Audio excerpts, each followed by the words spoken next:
Episode 5, Sky Tower. More than 8,000 years ago, on the ancient land of China in the east, in the deep universe, nebulae surged like boiling blood, the vault of heaven cracked, and the abyss of black mud dripped.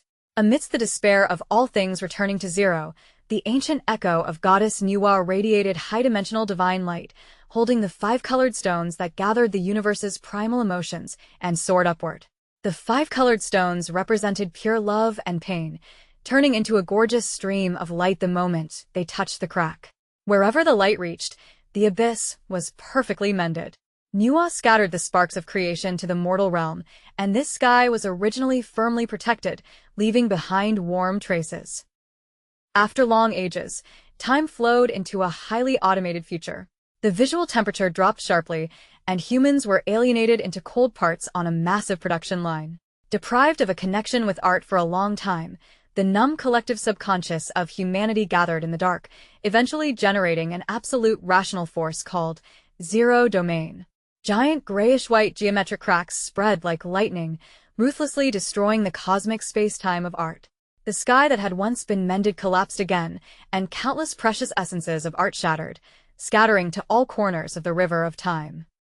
In a cold and lifeless dark corner of the city, a high-dimensional light glowed, and Iona emerged with the compassionate echo of goddess Nuwa. Her silver hair fluttered gently, and her hands softly cradled a glowing, translucent tesseract, the space-time blocks designed to collect shattered space-time. Looking up at the ruined spiritual universe, her eyes empty and sorrowful, she lamented the destruction brought by oblivion. Only by retrieving the scattered fragments of art and life's touching moments can we piece together the lost truth, goodness, and beauty. Grayish-white data covered the future streets of Taipei, and Taipei 101 in the rain was lost in the cold neon light. As the most ordinary cog on the assembly line of the city, the youth Li Yu had empty eyes. Iona passed the space-time blocks into his hands. At the moment of touch, the warmth of ancient art flooded his heart, bringing back the long-lost sense of pain and the reality of life. This time, we must mend the sky ourselves. Liu gripped the blocks tightly, about to embark on a mending journey to collect the lost truth, goodness, and beauty. The evening in Taipei is dying. It's not a sunset, but the sky itself has lost its height. The clouds are extremely low, as if a huge gray cloth has been thrown over the city casually, without any layer or depth. Liu stood at the top of an overpass. He felt something extremely wrong. He hadn't looked up for a long time. It wasn't that his neck was sore, but that his soul no longer had any urge to look up. He looked around at the pedestrians. Everyone's eyes were horizontally and accurately fixed at a fixed distance in front of him. No one looked at the sky, no one looked at the stars, and no one raised their chin to welcome a ray of wind blowing from the sky when passing by a tall building. This is what's happening. Human beings have lost their sense of awe. The fear remains. The fear of being late, the fear of substandard performance, the fear of system failure. These pragmatic fears still operate with precision. But the tremor that surges in the chest when facing the vast sky, the tremor that feels incomparably small but extremely real in the storm, the ancient tremor that makes one almost want to kneel when one suddenly realizes the vastness of the universe and the insignificance of oneself under the starry sky, has been completely erased from the human emotional spectrum into nothingness. Liu walked past an old red brick church. It is the only remaining historic building with vertical lines on the street. There was a time when the bells of this church could make the whole street stop for a moment. But now, no one is stopping. A child was led by his mother and passed by. He pointed to the church steeple and asked, "Why does that thing have to be built so high? What a waste." The mother did not answer, but only quickened her pace, as if the building was some kind of outdated, eye-catching mistake. The church bells have not rung for 3 months. It's not that it's broken, but the community management AI has determined that the bells are unnecessary sonic pollution. The bell tongue is wrapped in shock-absorbing foam, like an removed heart, hanging quietly in the darkness at the top of the tower. The moss on the stone wall is losing its green color and turning into a gray somewhere between existence and non-existence. The facial expression of the saint on the stained glass window has been blurred to the point where it looks like it has been lightly wiped with an eraser, leaving only a vague flesh color. Liu stared at the silent clock tower and suddenly felt a soreness in his eyes. He wasn't sure if it was sadness, or some kind of residual instinctive reaction of the body, like some ancient organ deep in the soul was sending out its last alarm. He couldn't remember the last time he was shocked by something. He couldn't even remember the word shocked, or what the corresponding physical sensation was. The space-time building blocks in his backpack made an extremely low resonance at this moment. The resonance is not a mechanical vibration, but a sound like the lowest note of a pipe organ, so low that it is not heard with the ears, but caught with the entire chest. The sound penetrated his bones, penetrated his numb nerves, and opened a tiny but impossible to ignore crack in the center of his heart. Liu's consciousness was suddenly pulled into darkness. The surroundings are no longer the streets of Taipei, but a huge, unfinished stone space. The skeleton of the dome interlocks above the head like the ribs of a giant beast. Through the unsealed gaps, one can see a bottomless, starry sky. The air was filled with the smell of lime dust and burning candle grease. In the distance, there was some kind of heavy, regular knocking sound one time another time, as if the whole building itself was breathing. Iona's figure emerged from the shadows of the dome. This time, she wore a dark blue burlap cloak, and her long silver hair was scattered with tiny light spots, like broken light falling from a stained glass window. Her eyes were heavier than before, with a kind of exhaustion that spanned 1,000 years. Her outline glowed faintly in the darkness, but it was not a divine light, but an ember that was on the verge of being extinguished and struggling to refuse to die.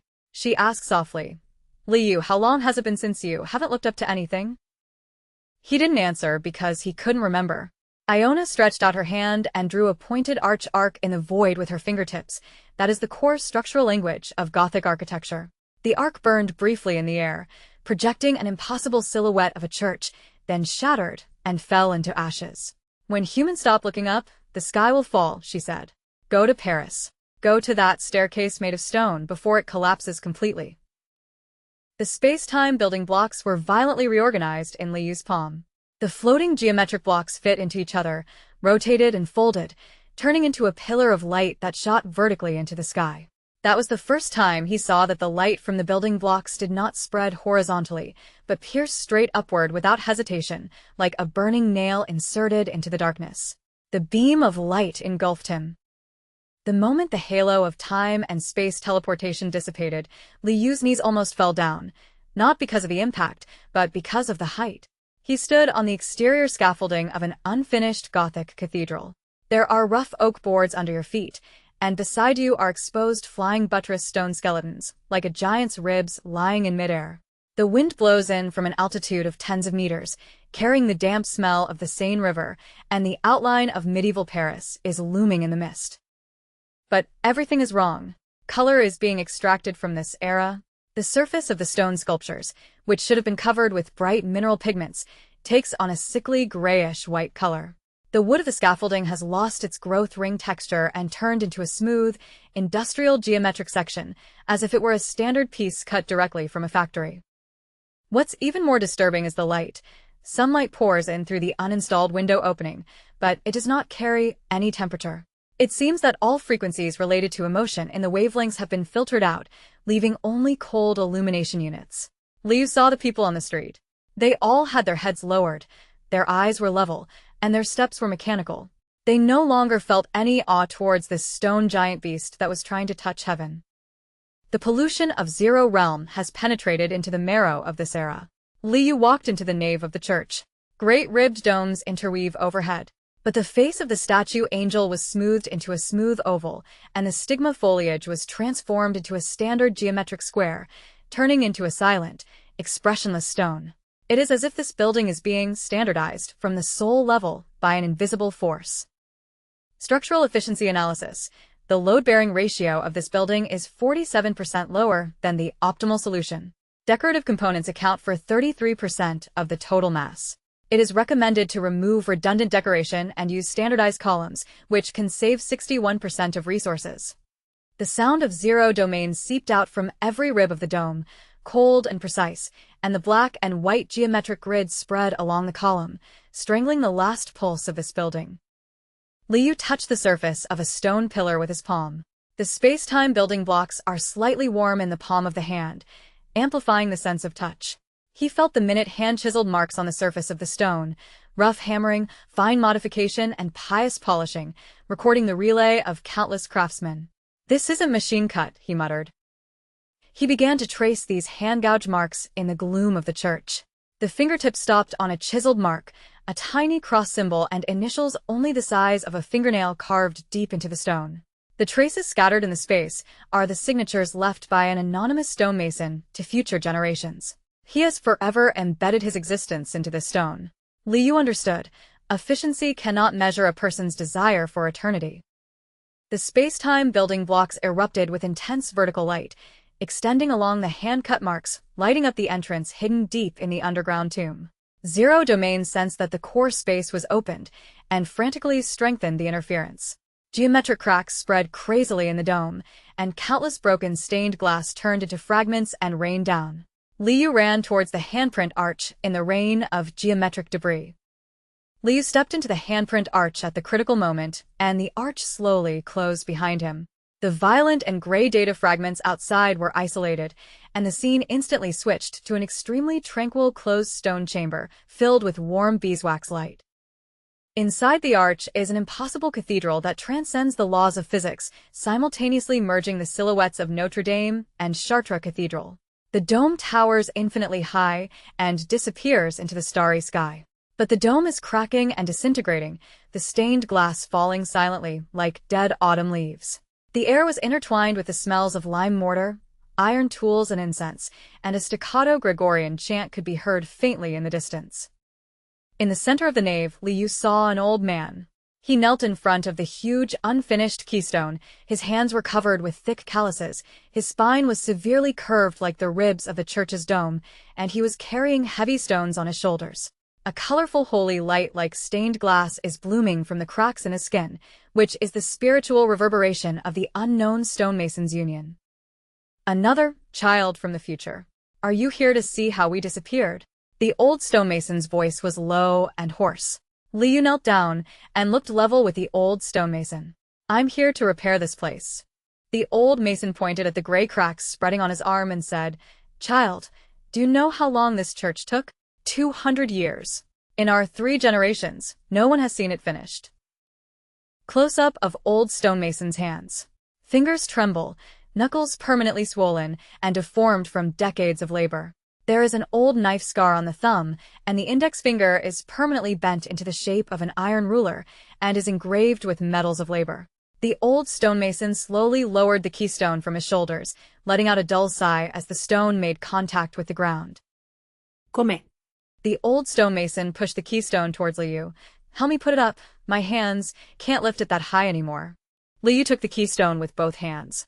The moment he took it over, the emotional resonance between the time and space bricks and the old stonemason broke out. Under the backlight, the two people appear as black silhouettes, and the background is warm light and shadow overlapped by the memory illusions of countless historical masons.